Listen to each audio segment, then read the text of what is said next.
नमस्कार, आप देख रहे हैं लाइव न्यूज एक्सप्रेस 24। आज हमारे साथ में है राष्ट्रीय अध्यक्ष अल्पसंख्यक मोर्चा के सैयद हुसैन नकवी जी, जिनसे हम कुछ बातचीत करेंगे। जैसा कि अभी तक आपने देखा है कि इस बार 15 अगस्त को पिछले कई वर्षों के अपेक्षा हर घर में झंडा तिरंगा यात्रा निकाली गई, हर घर में तिरंगा लगा है। तो उसके विषय में कुछ व्यक्तिगत जानकारी देना चाहेंगे। तो हुसैन जी, आप हमारे चैनल के माध्यम से बताना चाहेंगे कि देखिए, बहुत ही स्पष्ट ये बहुत दिनों से एक चर्चा का विषय बना हुआ है कि इस बार ही क्यों 15 अगस्त में इतना ज्यादा झंडारोहण किया गया, हर घर में झंडा लगा गया। तो माननीय नरेंद्र मोदी जी के आह्वान पे ये झंडारोहण किया गया, हर घर पे लगभग झंडे लगे।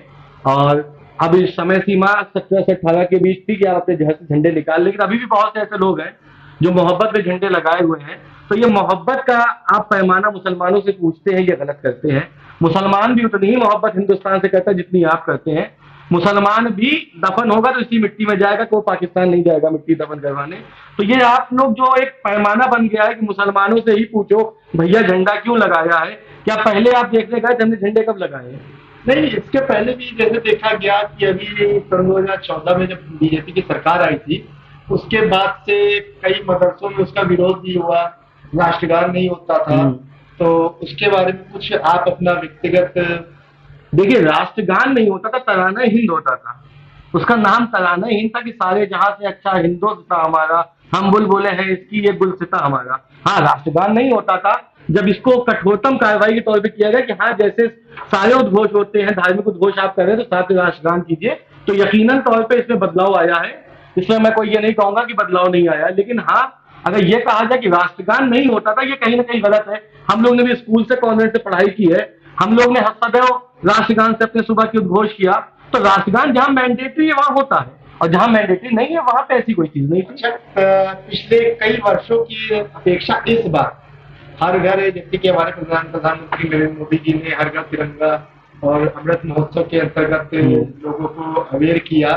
तो इस बार देखा गया कि पिछले कई सालों के देखते हुए इस बार उसमें आपका चाहे मुस्लिम समाज हो, सभी वर्गों के लोगों ने उस चीज का सम्मान किया, उसको अपने अपने घरों पे जो है सम्मान के साथ में लगाया। तो यह एक प्रकार का भय है या एक सम्मान है? देखिए, यही तो सबसे बड़ी गलतफहमी जो हमें समाज से दूर करनी होगी। ना हिंदुस्तान का मुसलमान किसी से डरता है, ना हिंदुस्तान का हिंदू समाज किसी से डरता है। डर और भय से किसी भी चीज को आप दिल से नहीं मनवा सकते। हाँ, कोई दबाव में आप कर देंगे, झंडा वो आधे घंटे के लगा देगा, दिखाने के लिए हटा देगा। लेकिन अगर वो व्यापक रूप में इसको काम किया जाए तो यकीनन वो सम्मान है, वो दिल से मोहब्बत है। हमारे इस्लाम की बहुत ही बेसिक तालीम आपको बता देता हूं कि हुब्बुल वतन मनम ईमान।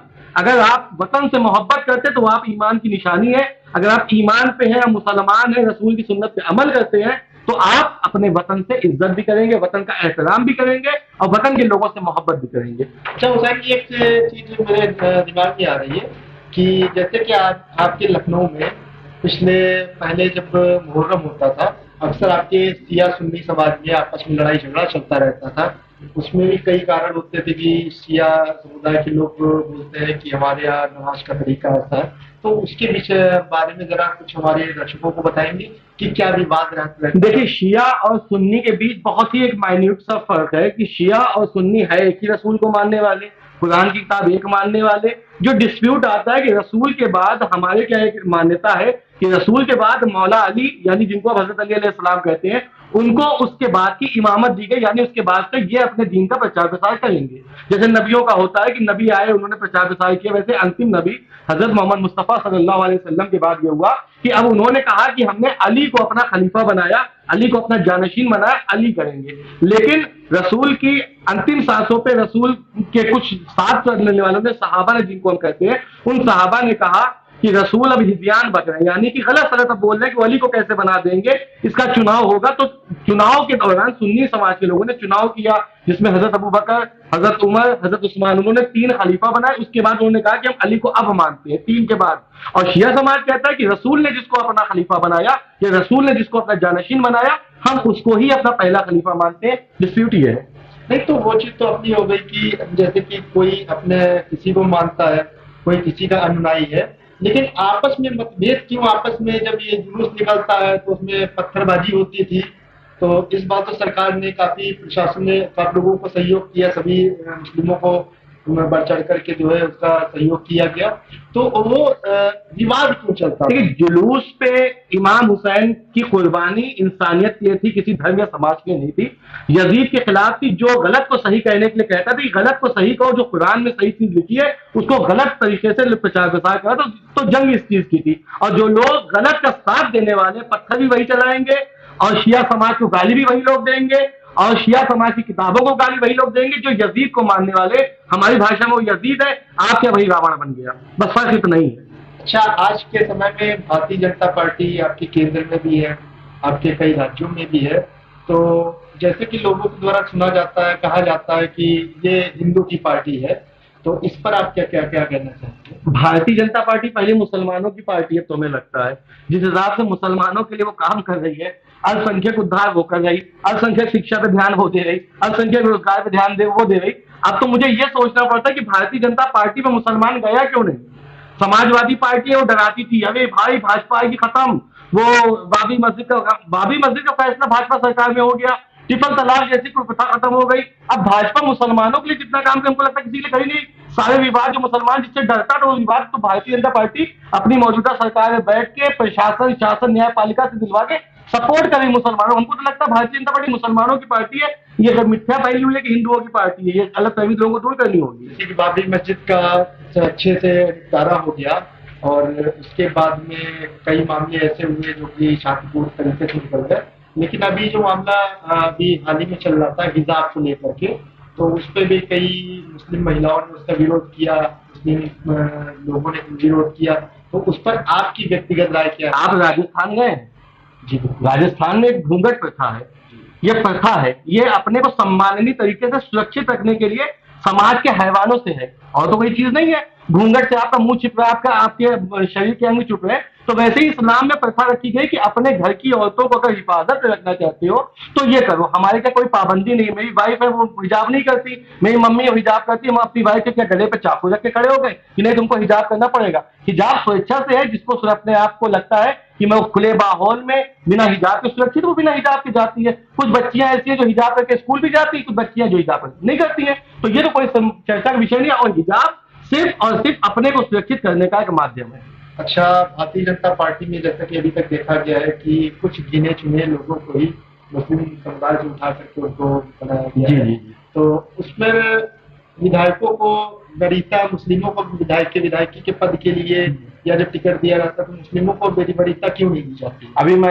आप लखनऊ में, हम लोग पश्चिम लखनऊ में बैठे हुए हैं, यहाँ से एक मुसलमान भारतीय जनता पार्टी कैंडिडेट खड़ा कर दीजिए, उसके साथ कितना जनाधार होगा ये आपको खुद पता चल जाएगा। तो भारतीय जनता पार्टी जिसकी पॉलिसी जीत पे होती है, जिसकी हर चीज बेस मॉडल तैयार होता है, अगर वो मुसलमान उस लेवल का सक्षम है कि उसके साथ जनाधार है, तो वो बीजेपी विधायक उसको ही बना देगी, सांसद बना देगी। जब जनाधार उस व्यक्ति का नहीं है, क्योंकि अभी भी समाज के बीच मिथ्या बैठी है कि ये मुसलमान है तो या तो समाजवादी का होगा, आज नए चचा है वैसी चचा, या वैसी चचा का होगा, और जो बच गया वो बहुजन समाज पार्टी का होगा। तो ये मिथ्या भी समाज के लोगों के बीच से नहीं हटी है कि अगर एक मुसलमान विधायक, एक मुसलमान सांसद भारतीय जनता पार्टी उतार भी देगी तो जीत नहीं पाएगी। क्योंकि अभी आप देखिए, गठबंधन दल ने, अपना दल ने रामपुर में मुसलमान विधायक उतारा, क्या वो जीता? खत्म हो गया ना उसका कैरियर। तो जनाधार नहीं मिल रहा है। जनाधार तब आएगा जब समाज के लोग जैसे सजग होना स्टार्ट हुए, एक समय आएगा लोग और सजग होंगे, लोगों के दिमाग से ये खतरनाक चीजें हटेंगी कि वो मुसलमान हिंदू, जब तक आदमी इंसानियत के पैमाने पे इंसान को नहीं तोलेगा ये विद्या खत्म होने वाली नहीं है। और ना कोई भारतीय जनता पार्टी किसी ऐसे विधायक हम चेयरमैन बना के दे रहे हैं, मंत्री बना के, इतना भी बहुत एहसान कर रहे हैं मुसलमानों के ऊपर। तो वैसे आपको क्या लगता है कि 2022 का चुनाव हुआ है उसमें काफी अच्छे से बीजेपी ने जो है जीत हासिल की है, 2024 का केंद्र में आपको क्या? भाई मैं 24 से 2044 तक आपके चैनल पे स्टैम्प कर देता हूँ। 2044 तक भारतीय जनता पार्टी केंद्र में रहने वाली है और 2047 तक उत्तर प्रदेश में भारतीय जनता पार्टी सरकार होगी, जहां तक का मैं आकलन देख पा रहा हूँ। आने वाले समय का और आकलन नहीं देख सकता, लेकिन आने वाले 20 साल का आकलन मैं आपको लिख के दे सकता हूँ कि 20 साल तक केंद्र में भारतीय जनता पार्टी के अलावा कोई सरकार नहीं होगी। और उत्तर प्रदेश की प्राथमिकता के आधार में बता दे रहा हूँ कि भारतीय जनता पार्टी के अलावा कोई और पार्टी का मुख्यमंत्री क्या सवाल ही, आने वाले समय में विपक्ष ही नहीं बचेगा। समाजवादी पार्टी ने अपनी सारी ताकत दिखा के खत्म, बहुजन समाज पार्टी साइड हो चुकी है, कांग्रेस का नामो निशान नहीं है, विपक्ष में कोई होगा तो लड़ेगा ना। समाजवादी पार्टी का ऐसा क्या नीति रही है जिसकी वजह से आज वो आप लोग मैंने देखा है कि कई इंटरव्यू हमने कराए, तो लोगों का अब भारतीय जनता पार्टी में रुचि बढ़ रही है। तो समाजवादी से अभी तो पिछले आपके 2012 में भी समाजवादी पार्टी आई थी, उस समय जिस तरीके से समाजवादी पार्टी ने जीत हासिल की थी, तो अब धीरे धीरे क्या रुतबा ऐसा रहा है कि उसका धीरे धीरे केस खत्म हो रहा है। मैं बताता हूँ।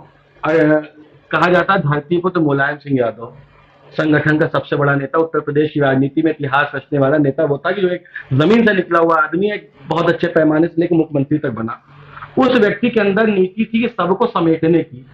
आज माननीय हमारे पूर्व मुख्यमंत्री अखिलेश यादव जी, असल में प्रॉब्लम उनके साथ यह है कि उनके साथ जो सलाहकार है वो अच्छे नहीं है। वो किसी मुसलमानों के 5 साल 2017 से 22 से मुसलमानों पे बहुत से बार अत्याचार हुए, चाहे वो CNRC को लेकर कहा जाए, चाहे वो किसी भी बात में कहा, लेकिन लोगों को बलगलाया गया, लोग रोडों पे उतरे। उस समय अखिलेश यादव का एक बयान मुसलमान के पक्ष में नहीं आया। तो जो मुसलमान जो इसको वोट दिया करता था वो मुसलमान इनके लिए क्यों खड़ा होगा? जब तुम मेरे किसी सुख दुख में नहीं खड़े हो तो मुझे ऐसे नेता, ऐसे प्रतिनिधि जरूरत नहीं है। भारतीय जनता पार्टी में लाख बुराइयां तुमने हम लोग को बताई, इन भारतीय जनता पार्टी कभी किसी मुसलमान के किसी फंक्शन के खिलाफ नहीं खड़ी, किसी धार्मिक उद्घोष के खिलाफ नहीं खड़ी हुई। कुछ समाज के गलत लोग हर समाज में है, मैं तो कहता हूं सबसे ज्यादा मुसलमानों में है, क्योंकि अशिक्षित लोग अभी ज्यादा है, अज्ञानी लोग ज्यादा है। जब शिक्षा का पैमाना बढ़ेगा तो यही मुसलमान जो भारतीय जनता पार्टी को, जो चिन्हित लोग हैं, गिनती के 100-200 लोग होंगे पूरे उत्तर प्रदेश में जो भारतीय जनता पार्टी के खिलाफ नीतियां रखते होंगे, आने वाले समय में ये भी नहीं बचेंगे। इनके आने वाली नस्लें ही इनको कहेगी कि पापा गलत कर रहे हो, भारतीय जनता पार्टी मुसलमानों के पक्ष में हर काम अच्छा कर रही है। चलिए, आज हुसैन जी से बात करके काफी अच्छा लगा और जुड़े रहिए आप हमारे चैनल के साथ में। आगे हुसैन जी के माध्यम से और भी समाज के बारे में आपको जानकारी दी जाएगी। जुड़े रहिए आप।